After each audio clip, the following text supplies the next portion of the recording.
The teaching of the Yoga Vasistha is a highly rational teaching. There's an inherent irrationalism in those people that think they're rational.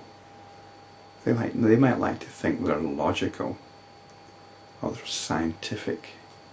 They might come up with wonderful thoughts, wonderful ideas, but they completely ignore the context within which these thoughts and ideas are arising.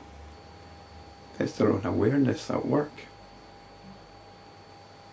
It's their own consciousness. And they get very uncomfortable about talk of consciousness, of awareness. It doesn't seem to fit into the picture somehow. That's because it is the picture.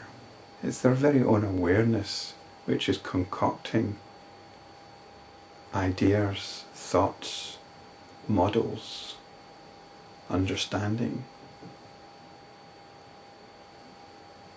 All these are part of the picture of awareness. And you cannot fit the picture into part of the picture.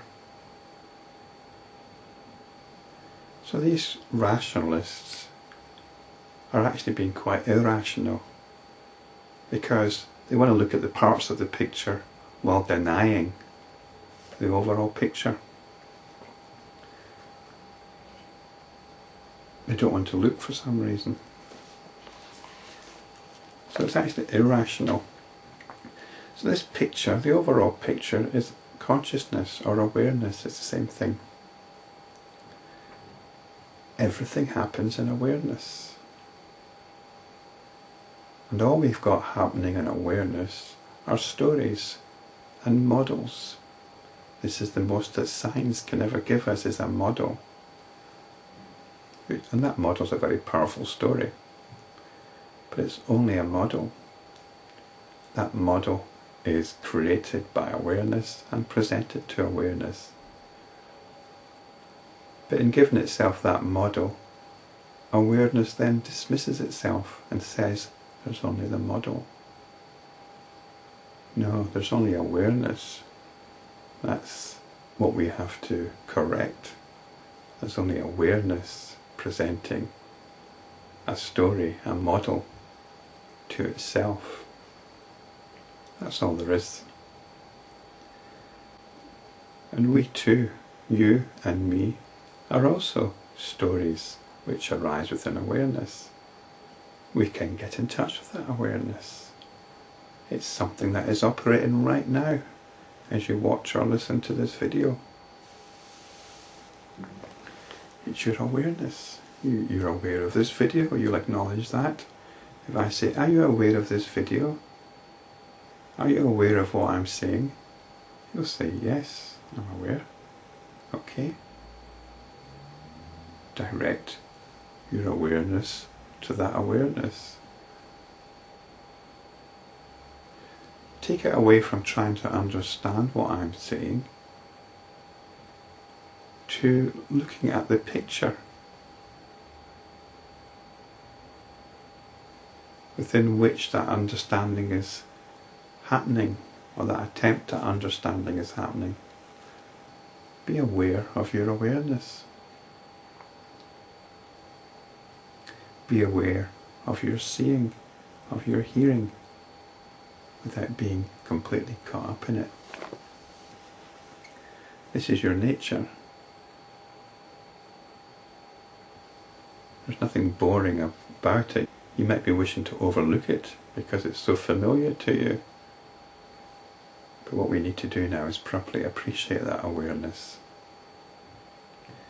May my limbs be pulverized, or may they become as powerful as the Meru mountain. What is lost and what is gained when it is realized that I am pure consciousness? Or what is lost and what is increased when it is realized that I am pure consciousness? My grandfather and others are dead, but consciousness is not dead. Consciousness cannot die. And it's the same consciousness here as there. The same consciousness in me as there is in you. or more accurately, I am in the same consciousness. The story of me is in the same consciousness as the story of you. Consciousness is unborn and undying. It is like space. How can sky die? Does the sky die? Can it ever die? Just as the world is unseen, it's destroyed by the darkness of the night, and just as the world is seen, created again at dawn, even so is birth and death. The sky's not affected by night and day, is it? It's just the sky. It's just the sky. And it's the same with stories of birth and death. If you realize your true nature is consciousness, then the story of your life becomes another story in consciousness, just like the infinity of other stories. Having said that, we need to take the next couple of sentences with a pinch of salt. I think it's one of these standard passages you get. One should therefore regard death as a joyful event, for one goes from one body to another. Only fools grieve on such joyful occasions. Or if you think that one is not born again in another body, even then there is no cause for grief, for then death puts an end to the disease of birth and death. Hence the wise man does not grieve or rejoice in life or death. Life and death is one of the things we have a problem with. And it's worth considering these points of view, but personally I think that grief is almost a physiological response to death. And we shouldn't dismiss that, we shouldn't ignore that. Even people that are versed in these teachings are going to experience grief at the death of a loved one. The Buddhist disciples, except for one of them, who was a relative newcomer, all experienced overwhelming grief at the death of the Buddha. And these teachings here are not out of keeping with what the Buddha would have taught. So you need to allow for grief, don't suppress it. But at the same time, these teachings can help come to terms with it. If one who is conscious of his own evil doings fears death, even that is meaningless, since such a person suffers here as well as in the other world.